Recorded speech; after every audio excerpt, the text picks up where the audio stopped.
Hello friends, study with mind के current affair session में आपका स्वागत है। ये current affair SSC, banking, railway, state PCS, CDS, CAPF, NDA और अदर कॉम्पिटिटिव एग्जाम आदि में सहायक होंगे। आज की डेट है 10 अक्टूबर 2020। तो चलिए आज का करंट अफेयर शुरू करते हैं।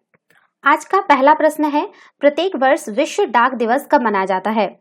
ऑप्शन ए 9 अक्टूबर, ऑप्शन बी 10 सितंबर, ऑप्शन सी 2 जनवरी, ऑप्शन डी 7 अप्रैल। देखिए, हर साल 9 अक्टूबर को विश्व डाक दिवस मनाया जाता है। इसके गठन के लिए 1874 में आज ही के दिन स्विट्जरलैंड के बर्न में यूनिवर्सल पोस्टल यूनियन की 22 देशों ने, ध्यान रखिएगा, 22 देशों ने संधि की थी। उसके बाद से हर साल 9 अक्टूबर को विश्व डाक दिवस मनाया जाता है। पुराने समय में हमारे जीवन में डिजिटल संचार की सुविधा आने से पहले डाक ही एकमात्र विकल्प था और डाक के जरिए ही इसका कार्य किया जाता था। और अगर कोई जरूरी संदेश हो तो उसे टेलीग्राफ द्वारा भेजा जाता था।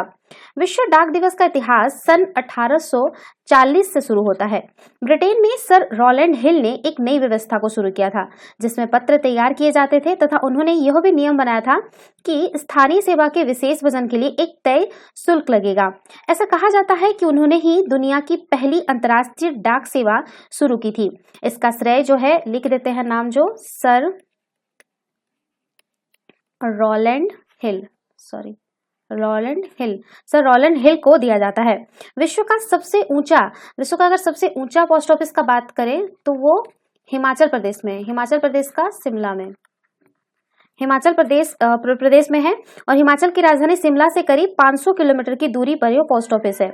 इस पोस्ट ऑफिस को देखने के लिए बड़ी संख्या में पर्यटक आते हैं। आज बदलते युग के कोरोना काल के समय में विश्व डाक दिवस का सेलिब्रेशन जो है वो वर्चुअली मनाया गया है। तो इसका सही आंसर होगा ऑप्शन ए 9 अक्टूबर। तो ये जो है 9 अक्टूबर को तो विश्व डाक दिवस मनाया गया है, लेकिन ये लिख देते हैं, राष्ट्रीय डाक सप्ताह, राष्ट्रीय डाक सप्ताह जो है 9 से 15 अक्टूबर के बीच मनाया जा रहा है। ठीक है, ध्यान रखिएगा ये। तो आपका 9 को तो हो गया विश्व डाक दिवस। ठीक है, और बात करें 10 अक्टूबर के बारे में, तो 10 अक्टूबर के दिन बैंकिंग दिवस। ठीक है, 11 अक्टूबर को, यहाँ 10 कर दीजिएगा। ठीक है, 10 कर दीजिएगा। 11 अक्टूबर को इस बार संडे हो रहा है, तो इस दिन कुछ नहीं रखा गया है। ठीक है, और आपका 12 अक्टूबर को बात करें तो डाक जीवन बीमा दिवस मनाया जा रहा है। 13 अक्टूबर को आपका फिलेंट्री दिवस मनाया जा रहा है। 14 अक्टूबर को आपका व्यवसाय विकास दिवस मनाया जा रहा है और 15 अक्टूबर को आपका मेल दिवस मनाया जा रहा है। ठीक है, ये जो है पूरा राष्ट्रीय डाक सप्ताह के अंदर ही ये जो है ये पूरा आ जा रहा है। ठीक है, मेरी हैंडराइटिंग थोड़ी खराब है तो आप लोग थोड़ा समझ लीजिएगा। ठीक है, ये 7 दिन जो है, 7 दिन में से ये जो है 11 तारीख को ये संडे होता है, तो इसलिए इस दिन कुछ नहीं माना गया। ठीक है, तो इसका सही आंसर होगा ऑप्शन ए 9 अक्टूबर। चलिए नेक्स्ट क्वेश्चन पे चलते हैं। हाल ही में हिंडन एयरवेज में वायुसेना दिवस पर युद्ध सेवा मेडल पाने वाली पहली महिला कौन बनी? Option A Shailja Dhami, option B Bhawna Kanth, option C Minty Agrawal, option D Avani Chaturvedi. देखिए, वायुसेना दिवस के मौके पर अंबाला की मिंटी अग्रवाल ने युद्ध सेवा मेडल पाकर इतिहास रच दिया। यह पुरस्कार हासिल करने वाली पहली महिला बनने पर जहां मिंटी के नाम को स्वर्ण अक्षरों से लिखा जाएगा, वहीं यह अंबाला के लिए ऐतिहासिक क्षण है। अपनी बहादुरी व समझदारी के बदौलत बालाकोट एयर स्ट्राइक में अभिनंदन के संग F-16 गिराने के साथ साथ अहम भूमिका निभाने के लिए पुरस्कार मिला। यह पुरस्कार उन्हें air chief marshal Rakesh Kumar Singh Bhadauria से मिला। कार्यक्रम में उनके साथ अंबाला से उनके भाई अरविंद अग्रवाल व राहुल अग्रवाल भी मौजूद रहे। रडार के जरिए पाकिस्तान की हर मूवमेंट पर मिंटी की नजर थी। बालाकोट एयर स्ट्राइक में वायुसेना के विंग कमांडर अभिनंदन वर्धमान ने पाकिस्तान के F-16 लड़ाकू विमान को मार गिराया था। उस समय महिला स्क्वाड्रन लीडर मिंटी अग्रवाल की भूमिका अहम रही। वायुसेना के रडार कंट्रोल स्टेशन पर तैनात होने पर तनावपूर्ण वातावरण में हालात को समझदारी से संभाला। बताया जाता है कि जब पाकिस्तानी लड़ाकू विमानों ने उनके एयरबेस से उड़ान भरी और पीओके के रास्ते भारतीय वायु सीमा में प्रवेश करने को आगे बढ़े तो मिंटी अग्रवाल ने श्रीनगर स्थित वायुसेना एयरबेस को सूचित कर दिया, जहां विंग कमांडर अभिनंदन समेत कई जाबाज भारतीय लड़ाकू विमान के साथ हाई अलर्ट पर थे। मिंटी अग्रवाल से सूचना मिलते ही अभिनंदन ने उड़ान भरी। तो ये अभिनंदन वाला जो था F-16 मान किया गया, उसी में इसका एक अहम रोल था।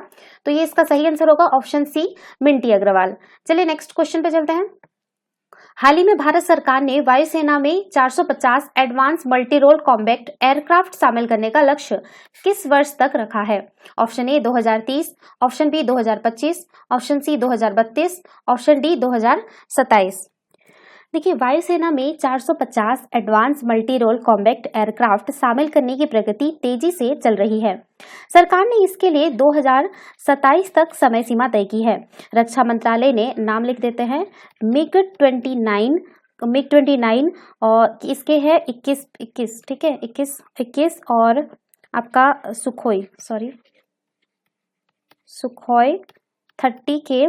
30 के 12 MKI के प्रस्तावित खरीद प्रक्रिया पर अगले महीने मोहर लगा देगा। सूत्रों के मुताबिक इन 450 लड़ाकू विमानों में कुछ विदेश से खरीदे जाएंगे और बाकी देश में ही बनाए जाएंगे। मुहिम में निजी कंपनियों को भी शामिल किया जाएगा। सूत्रों ने बताया कि सरकार ने 114 AMCA के लिए आवेदन की प्रक्रिया भी शुरू कर दी है। राफेल को वरीयता दी गई है। साथ ही 200 तेजस विमानों में से 83 के लिए ऑर्डर जल्द ही जारी किया जाएगा। तो इसका सही आंसर होगा ऑप्शन डी 2027 तक के लक्ष्य को पूरा करना है। चलिए नेक्स्ट क्वेश्चन पे चलते हैं। हाल ही में एशिया के सबसे बड़े ध्यान रखिएगा, एशिया का सबसे बड़ा है जेवर इंटरनेशनल एयरपोर्ट के निर्माण के लिए कौन से कंपनी के साथ अनुबंध पर हस्ताक्षर हुए हैं? Option A Tata groups, option B Swiss company, option C Larsen and Toubro, option D Adani group. देखिए, नोएडा इंटरनेशनल एयरपोर्ट जेवर के कंसेशन एग्रीमेंट पर हस्ताक्षर हो गए हैं। Noida international airport company limited ने ग्रेटर नोएडा स्थित कार्यालय में विकासकर्ता company Zurich airport international AG से हुए करार पर SPV यानी विशेष परियोजन वाहन company Yamuna international airport limited के CEO क्रिस्टोफ स्लेनमैन व नियाल के CEO डॉक्टर अरुणवीर सिंह ने हस्ताक्षर किया। नोएडा इंटरनेशनल एयरपोर्ट से 2023 से 24 में हवाई सेवाओं का संचालन शुरू होगा। 13,034 हेक्टेयर भूमि पर एयरपोर्ट को 4 चरणों में विकसित किया जाएगा। पहले चरण के निर्माण में 4,500 करोड़ रुपए की लागत आएगी। इसमें 2 रनवे, टर्मिनल, बिल्डिंग व एयर ट्रैफिक कंट्रोल टावर बनेगा। शुरुआत में एयरपोर्ट पर यात्री क्षमता सालाना 1 करोड़ 20 लाख की होगी। चारों चरण पूरा होने पर सालाना 7 करोड़ यात्री यहां से हवाई सेवाओं का उपयोग करेंगे। ज्यूरिक एयरपोर्ट इंटरनेशनल ने सर्वाधिक 400, देखिए ध्यान रखिएगा, 400.97 रुपये प्रति यात्री की बोली लगाकर नवंबर 2019 में नोएडा इंटरनेशनल एयरपोर्ट की बिड जीती थी। तो इसका जो सही आंसर होगा यह है स्विस कंपनी, यह है स्विस ज्यूरिक का है, Swiss company Zurich international airport, ठीक है, ये कंपनी का नाम है और ये इनका एक एयरपोर्ट है, ज्यूरिक इंटरनेशनल एयरपोर्ट। तो इसका सही आंसर होगा ऑप्शन बी। चलिए नेक्स्ट क्वेश्चन पे चलते हैं। हाल ही में निधन हुए अश्विनी कुमार भारत सरकार के अधीन कहां पर अपनी सेवाएं दे चुके हैं? ऑप्शन ए हिमाचल प्रदेश के पूर्व DGP, ऑप्शन बी SBI के पूर्व निदेशक, ऑप्शन सी नागालैंड के पूर्व राज्यपाल, ऑप्शन डी उपरोक्त सभी। देखिए, CBI के पूर्व निदेशक और नागालैंड के पूर्व राज्यपाल अश्विनी कुमार ने छोटा शिमला स्थित आवास पर आत्महत्या कर ली। राजधानी शिमला स्थित आवास में उनका शव फंदे से लटका मिला। वह 70 वर्ष के थे। अश्विनी कुमार का जो जन्म है वो सिरमौर में हुआ था। सिरमौर के मुख्यालय नाहन में हुआ था। वो IPS अधिकारी थे और वर्ष 2006 से 2000, ये लिख देते हैं यहाँ पे, वर्ष 2006 से 2008 के बीच में वो हिमाचल प्रदेश के महानिदेशक यानी DGP रहे। अगस्त 2008 से 2010 के बीच, 2008 से 2010 के बीच हुए CBI के महानिदेशक रहे थे। और अश्विनी कुमार CBI के पहले ऐसे प्रमुख हैं जिन्हें भारत बाद में राज्यपाल बनाया गया। मार्च 2013 में उन्हें नागालैंड का राज्यपाल नियुक्त किया गया। हालांकि 2014 में उन्होंने अपने पद से त्यागपत्र दे दिया। ठीक है, तो 2013-14 से वे नागालैंड के पूर्व राज्यपाल रह चुके थे। तो इसका सही आंसर होगा ऑप्शन डी उपरोक्त सभी। चलिए नेक्स्ट क्वेश्चन पे चलते हैं। प्रधानमंत्री नरेंद्र मोदी ने पिछले वर्ष इंडो पैसिफिक ओशियन इनिशिएटिव यानी IPOI बनाने का प्रस्ताव दिया था, जिसमें कौन से देश ने बतौर लीड पार्टनर शामिल होने की स्वीकृति दे दी थी? ऑप्शन ए दक्षिण Korea, option B Vietnam, option C Japan, option D Indonesia. देखिए, चीन के आक्रामक रवैये को देखते हुए हिंद प्रशांत क्षेत्र अभी वैश्विक कूटनीति के केंद्र में है। ऐसे में इस क्षेत्र में सभी देशों के लिए एक समान अवसर बनाने के लिए प्रधानमंत्री नरेंद्र मोदी के प्रस्ताव को अब व्यापक स्वीकृति मिलने लगी है। मोदी ने पिछले वर्ष इंडो पैसिफिक ओशियन इनिशिएटिव बनाने का प्रस्ताव दिया था, जिसमें जापान ने बतौर लीड पार्टनर शामिल होने की स्वीकृति दे दी। टोक्यो में भारत के विदेश मंत्री एस जयशंकर और जापान के विदेश मंत्री टी मोटेंगी की अगुवाई में दोनों देशों के बीच हुई 13वीं रणनीतिक, ध्यान रखिएगा 13वीं है, ठीक है, 13वीं रणनीतिक वार्ता में जापान ने यह स्वीकृति दी।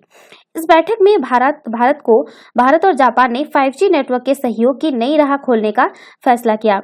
जल्द ही दोनों देशों के बीच इस बारे में एक व्यापक समझौता होगा, जो 5G नेटवर्क के साथ ही आर्टिफिशियल इंटेलिजेंस, साइबर सिक्योरिटी के क्षेत्र में वैश्विक स्तर की बेहद सुरक्षित ढांचागत सेवा प्रदान करेगा। देखिए, वैसे तो यह बैठक जो है वो नवंबर 2019 में गुवाहाटी में होने वाला था, गुवाहाटी में आयोजित की गई थी, लेकिन बैठक के ठीक पहले CAA यानी नागरिक संशोधन कानून विरोध की वजह से हिंसा हो गई और इसे टाल दिया गया। सितंबर 2020 में दोनों देशों के बीच वर्चुअल बैठक की तैयारी चल रही थी कि पूर्व PM शिंजो एबे ने हटने का ऐलान किया। अब माना जा रहा है कि नवंबर 2020 के अंत तक यह सालाना शिखर बैठक का आयोजन किया जाएगा। जयशंकर और मोटेंगी के बीच हुई बातचीत में भावी शिखर बैठक का एजेंडा काफी हद तक तय कर लिया गया है। तो यह जो जापान ने इसकी स्वीकृति बतौर लीड पार्टनर स्वीकृति दे दी थी, तो इसका सही आंसर होगा ऑप्शन सी। चलिए नेक्स्ट क्वेश्चन पे चलते हैं।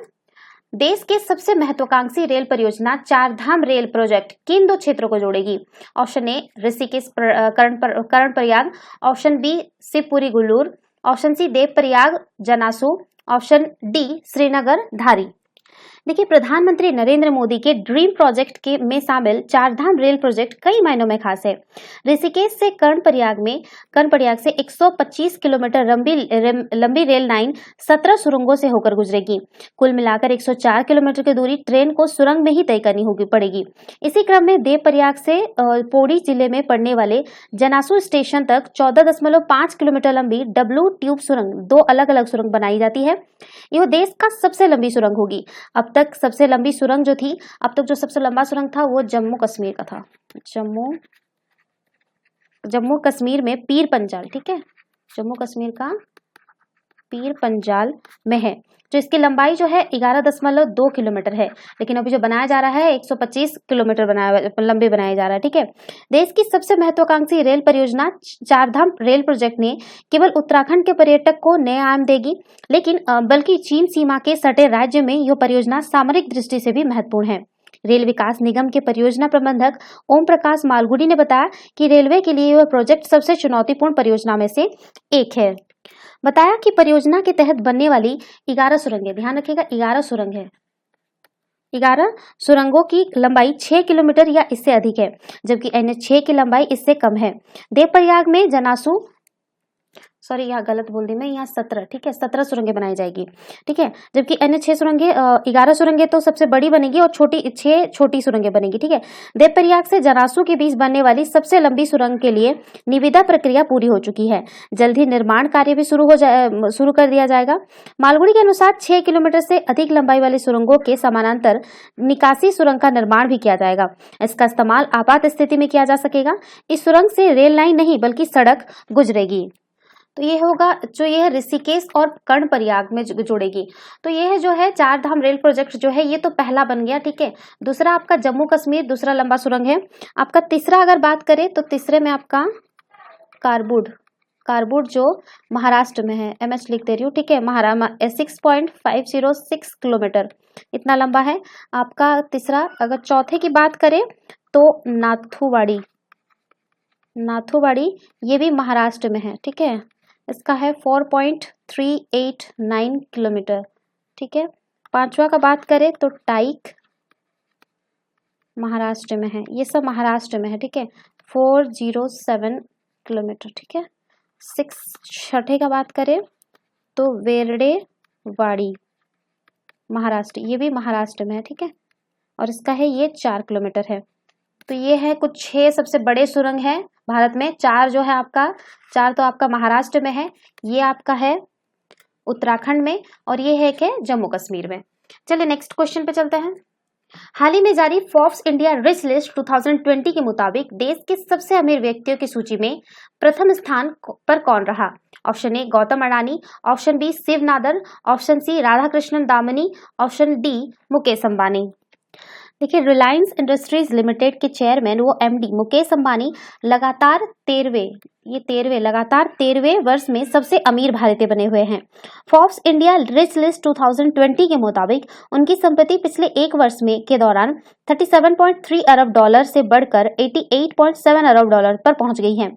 इस सूची के आधार पर फोर्ब्स इंडिया का कहना है कि कोविड-19 संकट के बावजूद भारत के शीर्ष 100 धन कुबेरों में से आधे की संपत्ति में 14% का इजाफा हुआ है। इस बढ़ोतरी के साथ इनकी कुल संपत्ति 517.5 करोड़ डॉलर पर पहुंची है। हालांकि समीक्षाधीन अवधि में बीएसई का प्रमुख सूचकांक सक्सेस एक वर्ष के मुकाबले लगभग सपाट रहा है। फोर्ब्स इंडिया रिच लिस्ट 2020 में अडानी ग्रुप के जो चेयरमैन हैं गौतम अडानी, ये दूसरे स्थान पर रहे हैं, दूसरे स्थान पर बने हुए हैं। उसके बाद जो शिव नादर आपका तीसरे स्थान पर रहे हैं, और राधाकृष्णन दामिनी ये चौथे स्थान पर बने हुए हैं। राधाकृष्णन जो है ये एवेन्यू सुपरमार्केट्स के प्रमुख हैं, और जो आपके ये शिव नादर हैं ये टेक्नोलॉजी क्षेत्र के दिग्गज है। ठीक है, उसके बाद आपका चौथे स्थान पर हो गया, और इसके बाद आपका हिंदुजा बंधु और सायसराज पूनावाला का भी स्थान है। सूची का कहना है कि फीसद के हिसाब से पिछले वर्ष के मुकाबले इस वर्ष संपत्ति में सबसे अधिक गिरावट बायोकॉन की चेयरपर्सन किरण मजूमदार 100 की रही। सूची में उनका स्थान जो है 27वां रहा, और उनकी संपत्ति 4.6 अरब डॉलर आंकी गई है। तो इसका सही आंसर होगा ऑप्शन डी मुकेश अंबानी। चलिए नेक्स्ट क्वेश्चन पे चलते हैं। हाल ही में सूचना प्रौद्योगिकी अधिनियम के तहत साइबर सुरक्षा के उल्लंघनों से निपटने के लिए किस नाम से वैधानिक प्राधिकरण की स्थापना की गई है? Option A cyber bug response team system, option B Indian computer emergency response team, option C cyber security response team, option D इनमें से कोई नहीं। देखिए, राष्ट्रीय स्वयंसेवक संघ के पूर्व प्रचारक के.एन. गोविंदाचार्य की याचिका पर केंद्र सरकार ने दिल्ली हाईकोर्ट को बताया कि फेसबुक, ट्विटर और गूगल जैसे प्लेटफॉर्म पर फर्जी खबरों के खतरे से निपटने के लिए नियम बनाए गए हैं।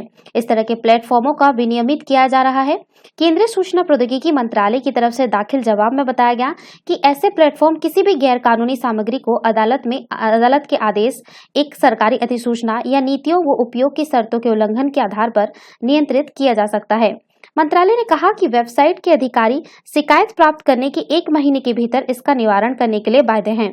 सूचना प्रौद्योगिकी अधिनियम के तहत साइबर सुरक्षा के उल्लंघनों से निपटने के लिए Indian computer emergency response team यानी CERT-IN नाम से वैधानिक प्राधिकरण की स्थापना की गई है। गोविंदाचार्य ने याचिका में अदालत को बताया कि बॉयज लॉकर रूम जैसे मामले फेसबुक पर फर्जी समाचार, अभद्र भाषा और गैर कानूनी आपराधिक सामग्री से निपटने में विफलता को इंगित करते हैं। उन्होंने बॉयज लॉकर रूम जैसे समूहों को फेसबुक एवं इंस्टाग्राम जैसे प्लेटफॉर्म से हटाने की मांग करते हुए कहा कि नकारात्मकता, फर्जी खबर और अनैतिक तथ्य युवाओं की जिंदगी बर्बाद कर रहे हैं। ऐसे समूहों को किसी भी तरह से संरक्षण नहीं मिलना चाहिए। तो ये है जो Indian computer emergency response team के नाम से एक वैधानिक प्राधिकरण की स्थापना की गई है। तो इसका सही आंसर होगा ऑप्शन बी। चलिए नेक्स्ट क्वेश्चन पे चलते हैं। विश्व मानसिक स्वास्थ्य दिवस विश्व में मानसिक स्वास्थ्य के मुद्दों के बारे में जागरूकता लाने और मानसिक स्वास्थ्य के सहयोगात्मक प्रयासों को संगठित करने के उद्देश्य से प्रतिवर्ष कब मनाया जाता है? ऑप्शन ए 30 जून, ऑप्शन बी 8 फरवरी, ऑप्शन सी 10 अक्टूबर, ऑप्शन डी 21 अगस्त। देखिए विश्व मानसिक स्वास्थ्य दिवस विश्व में मानसिक स्वास्थ्य के मुद्दों के बारे में जागरूकता लाने और मानसिक स्वास्थ्य के सहयोगात्मक प्रयासों को संगठित करने के उद्देश्य से प्रतिवर्ष 10 अक्टूबर को मनाया जाता है। विश्व मानसिक स्वास्थ्य दिवस को लेकर इस वर्ष 2020 का जो थीम है सभी के लिए मानसिक स्वास्थ्य है। इस दौरान लोगों में जागरूकता लाने के लिए सोशल मीडिया में प्रचार प्रसार करते हुए वेबिनार का आयोजन किया जाएगा। राष्ट्रीय मानसिक स्वास्थ्य कार्यक्रम के उप संचालक डॉक्टर महेंद्र सिंह ने बताया कि सभी जिलों के CMHO को जन जागरूकता के लिए ऑनलाइन बैठक, मानसिक स्वास्थ्य को लेकर पोस्टर, बैनर, रेडियो, जिंगल्स के माध्यम से प्रचार प्रसार किया जाना है। कोविड-19 के मरीजों को बेहतर सुविधा मुहैया कराते हुए महत्वपूर्ण फोटोग्राफ सोशल मीडिया में प्रसारित करना है। 1992 में विश्व मानसिक, ध्यान रखिएगा ये 1992 में विश्व मानसिक स्वास्थ्य दिवस की शुरुआत हुई थी। उन्होंने बताया कि लोग डिप्रेशन या अवसाद में जी रहे हैं, उन्हें अकेला नहीं छोड़ा जाना चाहिए क्योंकि अधिकतर अकेले में रहने वाले डिप्रेशन और अवसाद के चलते आत्महत्या कर लेते हैं। कोविड-19 के इस संक्रमण काल के दौरान ज्यादातर लोगों में मेंटल इलनेस होने के बाद भी लोग बीमारी से जूझते रहते हैं और समाज और परिवार में जागरूकता के अभाव में मनोरोग चिकित्सक से परामर्श या लाभ नहीं ले पाते हैं। ऐसे लोगों को ज्यादा ध्यान रखने की जरूरत है। मानसिक बीमारी किसी भी उम्र में हो सकती है। वर्तमान समय में लॉकडाउन की वजह से स्कूली बच्चों पर ध्यान देने की से ज्यादा जरूरत है। उन्होंने बताया कि लोगों में जागरूकता लाने के लिए विश्व मानसिक स्वास्थ्य दिवस के अवसर पर इस बार और आंगनबाड़ी कार्यकर्ताओं को मानसिक स्वास्थ्य के लिए प्रशिक्षण दिया जाएगा। आपको बता दें कि इसी बीच ही मानसिक स्वास्थ्य जागरूकता दिवस, ठीक है, दिवस बोल रही हूँ, सप्ताह भी मनाया जा रहा है। कब? 9 से 12 अक्टूबर तक, ठीक है, 9 से 12 अक्टूबर तक मानसिक स्वास्थ्य जागरूकता सप्ताह मनाया जा रहा है। तो इसका सही आंसर होगा ऑप्शन सी 10 अक्टूबर। चलिए, तो ये थे आज के करंट अफेयर। वीडियो पसंद आए तो लाइक, शेयर और कमेंट करना ना भूलें। साथ ही साथ चैनल को सब्सक्राइब करना ना भूलें। Thanks for watching. Have a nice day. Take care.